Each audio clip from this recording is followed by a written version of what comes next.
Welcome to my YouTube channel. എല്ലാവർക്കും ഹൃദയം നിറഞ്ഞ ഓണാശംസകൾ. നാട്ടിൽ ഓണം കഴിഞ്ഞിട്ടുണ്ടാവും. നമുക്കിവിടെ ഒരു ദിവസം പൊറോട്ട ആയതുകൊണ്ട് ഇന്നാണ് ഓണം. നമ്മുടെ ഒരു കുട്ടി ഓണം വ്ളോഗാണിത്.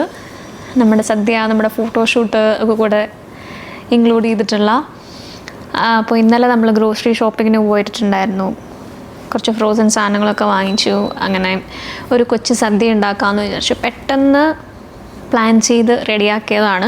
ഏടുക്കുട്ടൻ അങ്ങനെ ഓണം സെലിബ്രേറ്റ് ചെയ്തിട്ടില്ല. കഴിഞ്ഞ വർഷം പറ്റിയില്ലായിരുന്നു. അപ്പോൾ ഈ വർഷം പറ്റത്തില്ല എന്നാണ് വിചാരിച്ചത്. മുഖത്തൊക്കെ കുറച്ചുകൂടെ കുറയാനുണ്ടായിരുന്നു. അപ്പോൾ റെസ്റ്റൊക്കെ കഴിയുമ്പം എത്ര ദിവസം എടുക്കുമെന്ന് അറിയത്തില്ലാത്തത് കൊണ്ട് ഞാൻ പറ്റില്ല ഓണം സെലിബ്രേറ്റ് ചെയ്യാമെന്ന് വിചാരിച്ചിരിക്കുമായിരുന്നു. അപ്പം സെലിബ്രേഷൻ എന്നൊന്നും പറയാനില്ല, ഒരു ചെറിയ ഇതിലുള്ള കുഞ്ഞിന് വേണ്ടിയിട്ടും കൂടെ ഉള്ള ഒരു കുഞ്ഞോണം.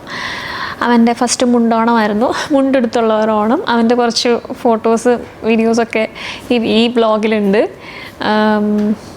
ഞങ്ങൾക്ക് പേഴ്സണലി ഭയങ്കര ക്യൂട്ടായിട്ട് തോന്നി അവനെ അങ്ങനെ കണ്ടപ്പോൾ. പിന്നെ നമ്മൾ ഇന്നലെ രാത്രിയിൽ തുടങ്ങിയ ഒരു കുക്കിംഗ് ആയിരുന്നു. ഞാൻ ഇന്നലെ രാത്രിയിൽ സാമ്പാറും അവിയലും ഒക്കെ സെറ്റ് ചെയ്ത് വെച്ചു. പിന്നെ നാളത്തേക്ക്, അതായത് ഇന്ന് ഈ പായസവും കോവയ്ക്കായിരുന്നു ഉണ്ടായിരുന്നു. അപ്പോൾ അത് നമ്മളൊന്ന് വഴറ്റിയെടുക്കാം എന്ന് വിചാരിച്ചു. ക്യാബേജ് ഒന്നും വാങ്ങിയിട്ടുണ്ടായിരുന്നില്ല. അപ്പോൾ രാവിലത്തെ വ്ളോഗ്സ് ഒന്നും ഷൂട്ട് ചെയ്യാനായിട്ടൊന്നും പറ്റിയില്ല, സമയമില്ലായിരുന്നു. സോ നമ്മൾ രാവിലത്തേക്ക് എല്ലാ സാധനങ്ങളും റെഡിയാക്കി എടുത്തു. പിന്നെ ഒരു കൊച്ചു ഫോട്ടോഷൂട്ട് ഉണ്ടായിരുന്നു. എൻ്റെ ഫോട്ടോഷൂട്ട് ഇന്നലെ എടുത്തു വെച്ചതാണ്. നാട്ടിൽ നിന്ന് കൊണ്ടുവന്ന ബ്ലൗസും പുതിയ സെറ്റ് മുണ്ടും ഒക്കെ ഉണ്ടായിരുന്നു. കഴിഞ്ഞ കൊല്ലം ഇടാൻ വെച്ചിരുന്നതാണ്, പക്ഷേ ഇതിന് പറ്റിയില്ല. അതുകൊണ്ട് ഈ വർഷം ഞാനങ്ങ് എടുത്ത് അതൊക്കെ ഇട്ടൊരു ഫോട്ടോ ഒക്കെ എടുക്കാം, ഒരു ഫാമിലി ഫോട്ടോ എടുക്കാം. അതിലും ഉപരി ഏടുക്കുട്ടൻ്റെ കുറച്ച് ഫോട്ടോസ് എടുക്കണമെന്ന് ആഗ്രഹം ഉണ്ടായിരുന്നു. അത് എൻ്റെ കുറേ ഫോട്ടോസൊക്കെ അച്ഛൻ എടുത്ത് തന്നു.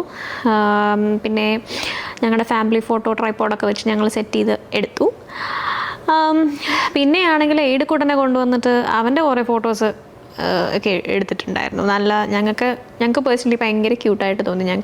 ഞങ്ങളുടെ ഒരു മെമ്മറി ആണല്ലോ അത്. അവൻ്റെ ഒരു ഫസ്റ്റ് മുണ്ടോണം, അവൻ്റെ ഉണ്ടോണം.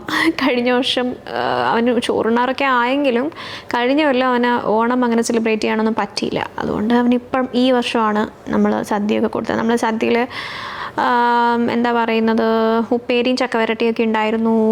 അഡീഷണലായിട്ട് നമ്മൾ വാങ്ങി. പപ്പടം കാച്ചി, അച്ചാറുണ്ടായിരുന്നു. പിന്നെ അവിയൽ, സാമ്പാർ, പരിപ്പ് മോളിൻ്റെ പ്രിപ്പറേഷനായിരുന്നു. അപ്പം പിന്നെ ലാസ്റ്റ് പായസത്തിൽ അങ്ങ് പരിപാടി തീർത്തു.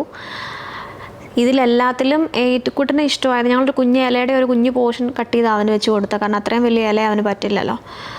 അപ്പോൾ അവന് പായസം കൊടുത്തു. അവന് ഭയങ്കരമായിട്ട് ഇഷ്ടപ്പെട്ടു. പായസം കണ്ടിട്ട് സ്പാഗറ്റിയാണെന്ന് വിചാരിച്ചു അവൻ. അതുകൊണ്ട് പാസ്ത എന്നാണ് അവൻ പറഞ്ഞുകൊണ്ടിരുന്നത്. പായസം എന്ന് പറഞ്ഞാൽ അവന് വരുന്നുണ്ടായിരുന്നില്ല. ഇതെല്ലാം കഴിഞ്ഞപ്പോൾ മോളുവിൻ്റെ ഫോട്ടോഷൂട്ട് ഉണ്ടായിരുന്നു. ആ ഫോട്ടോഷൂട്ടിൻ്റെ വിഷ്വൽ എനിക്ക് ഈ വ്ളോഗിൽ ഇടാൻ പറ്റുമോ എന്നെനിക്ക് അറിയത്തില്ല. കാരണം അപ്പോഴത്തേക്കും അവളുടെ ഫോട്ടോഷൂട്ട് കഴിയുവാണ് എന്നുണ്ടെങ്കിൽ, കാരണം ഓൾറെഡി ഓണം കഴിഞ്ഞു പോയി. അപ്പം എൻ്റെ വ്ളോഗ് ഞാൻ അപ്ലോഡ് ചെയ്യുമ്പോഴത്തേക്കും ഓണം കഴിഞ്ഞ് എല്ലാം കഴിഞ്ഞ് പിറ്റേ ദിവസമായിട്ടുണ്ടാവും. അപ്പോൾ ഇനി അവളുടെ ഫോട്ടോഷൂട്ടിൻ്റെ പിക്ചേഴ്സോ അല്ലെങ്കിൽ അതെപ്പോൾ കിട്ടുമെന്ന് എനിക്കറിയില്ല. അതിപ്പോൾ എല്ലാം പരിപാടികളൊക്കെ അവർ ചെയ്തുകൊണ്ടിരിക്കുന്നതേ ഉള്ളൂ. പറ്റുവാണെങ്കിൽ ഞാൻ ഈ വ്ളോഗിൽ ഇൻക്ലൂഡ് ചെയ്യും. സോ എനിക്ക് മോളുവിൻ്റെ ഫോട്ടോസൊന്നും കിട്ടിയില്ല. എല്ലാവരും ടേക്ക് കെയർ. വീഡിയോ ഇഷ്ടമായാൽ, ഷോർട്സൊക്കെ ഇഷ്ടപ്പെടുന്നുണ്ടെങ്കിൽ ലൈക്ക് ചെയ്യാനും ഷെയർ ചെയ്യാനും നമ്മുടെ ചാനൽ സബ്സ്ക്രൈബ് ചെയ്യാനും മറക്കരുത് കേട്ടോ. അപ്പോൾ എല്ലാവരും ടേക്ക് കെയർ. അപ്പം വേറെ വീഡിയോയിലൂടെ ഷോർട്സിലൂടെ ഒക്കെ കാണാം. Bye bye.